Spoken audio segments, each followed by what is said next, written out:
Piano players of YouTube, good morning. I have a pretty serious bee in my bonnet, and today I'm going to kind of let it out and let it buzz around because I think it might actually help you to listen to some of this stuff and learn some of the skills that I'm going to try to teach you today. Now, if you're a regular on the channel, you'll know all about this. You'll know that I have this kind of obsession with expression on the piano, with putting musicality, with putting emotion into your playing, because I think on YouTube we have a big problem. We're really focused on technical stuff. There are loads of tutorials out there that do really well talking about what scale you can play over what chord if you're playing jazz, or about kind of obscure bits of harmony. And I know if I post a video about an obscure bit of harmony, it'll get loads of views, it'll get loads of comments and arguments and stuff like that.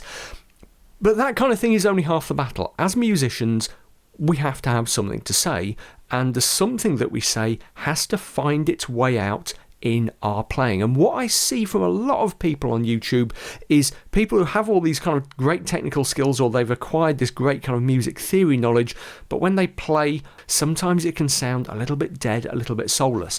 So today, what we're going to try to do is think about how to put expression, how to put musicality into your music. We're going to try and square the circle and think about techniques that you can use to actually sound like you're playing music, to actually sound like a musician who has something to say. This kind of follows on from a video that I made a few months ago now about the kind of relationship between talent and soul in music making.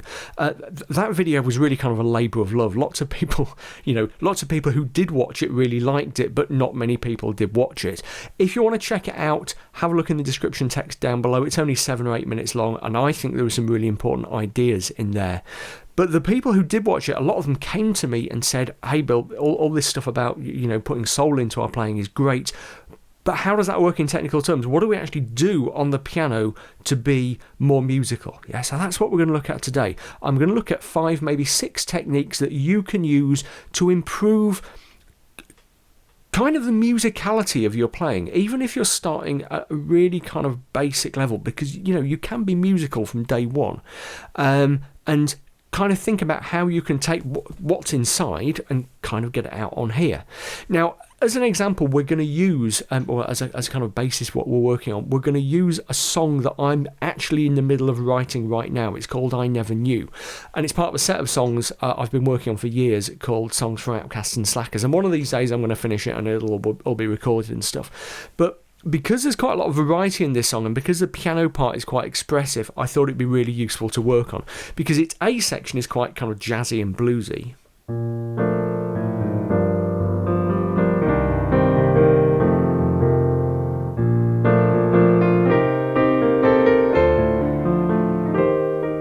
And the middle section is more kind of ballady.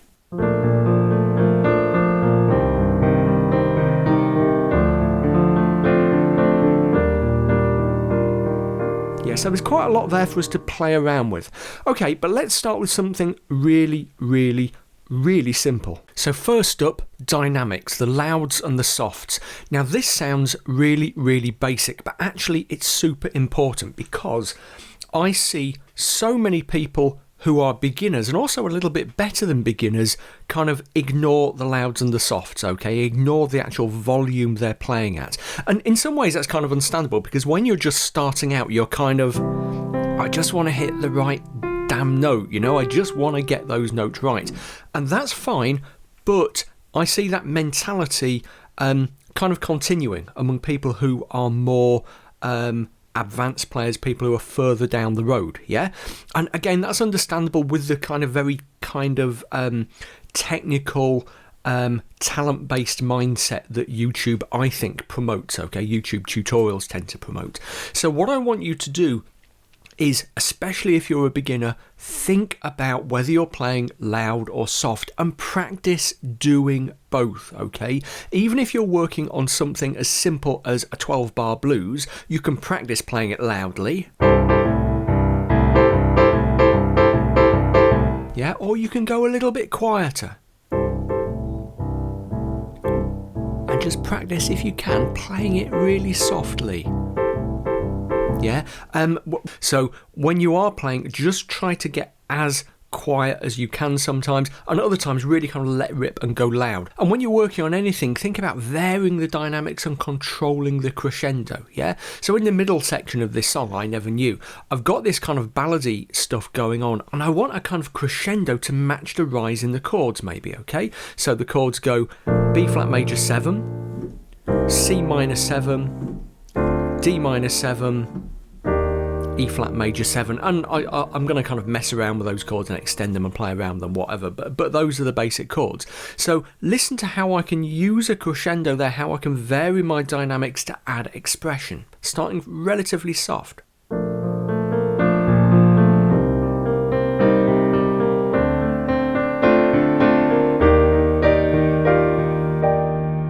Yeah, did you hear what I did with that that E flat chord there? I was kind of loud, but then I let it get softer again as it went up. Yeah, it's kind of pulled back on the dynamic, and I've extended it again there, by the way, so that's now E flat major 9th. So play around with the dynamics in your playing, because it does make a very big difference to the musicality of what you're doing.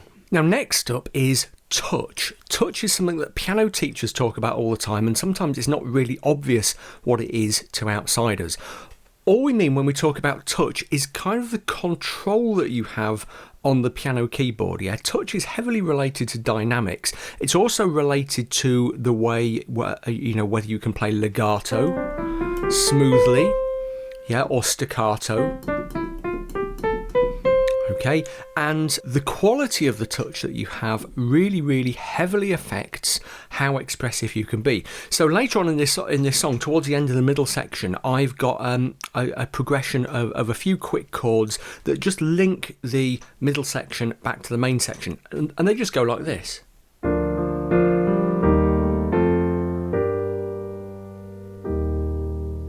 Okay, but I want a real sort of feeling of tenderness there, and that kind of hangs on touch. So if you listen to what I did with that final E flat chord there, it's quite a big, powerful, chunky chord. Yeah, but I tried to play it as soft as possible, and that's where touch becomes really important. Let me just play that again.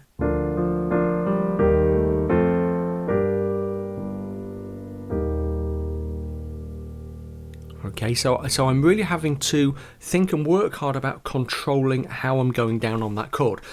Okay, so the big question is, how do you improve your touch? Well, a lot of it just comes with practice, okay? So playing the piano a lot, thinking about your expression. Probably the number one thing, though, and you're going to hate me for saying this, probably the number one thing that will help you with touch is doing this.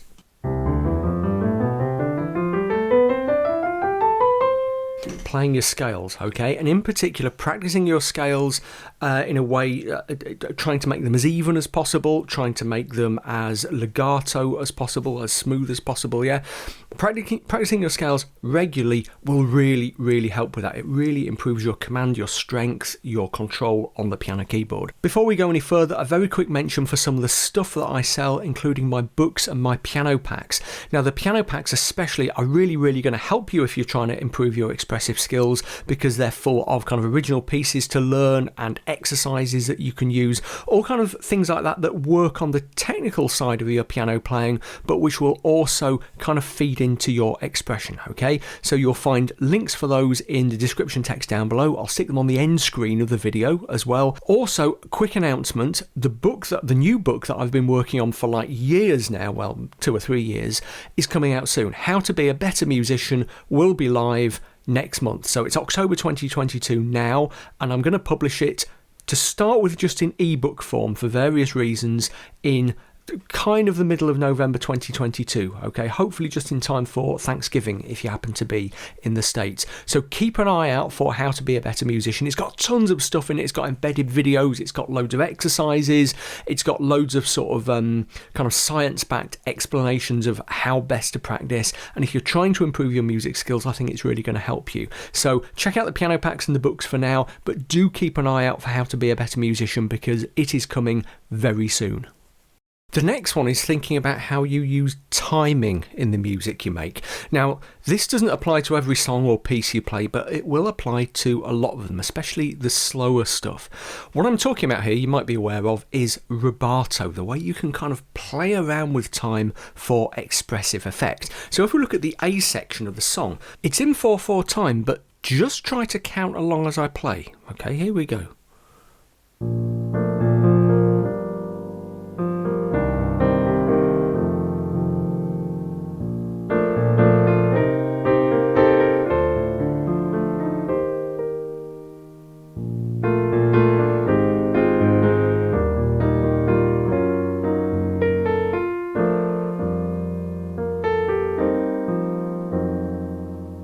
You will have found, if you did try counting along, that I wasn't always perfectly on the beat. I was pulling things about a little bit. Sometimes I was very faintly racing ahead of the beat, and sometimes, in fact more often, I was pulling back, giving it a little bit of a pause. Now that kind of variation in the timing is a really, really important part of expression. Like I said, it doesn't happen in every single piece, but the next time you're working on something that's kind of slow, some kind of ballad or whatever, especially if you're playing solo without a rhythm section, just try varying the pace a little bit there, because it's a really, really powerful tool for creating expression.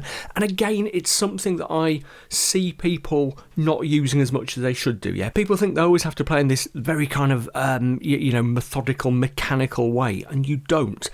Really good, especially solo music, often has, even if it seems to have quite a strict beat, often has quite a lot of very subtle variation in the way the timing is working, okay? Listen out for it when you're listening to other people's music as well, okay? And try to put it in your own. Very last thing of all, we need to think about you and what you're like and what you've got to put into the music you make, okay? Because that's a really important thing. If you've got nothing to say, then nothing is going to come out of the music, okay?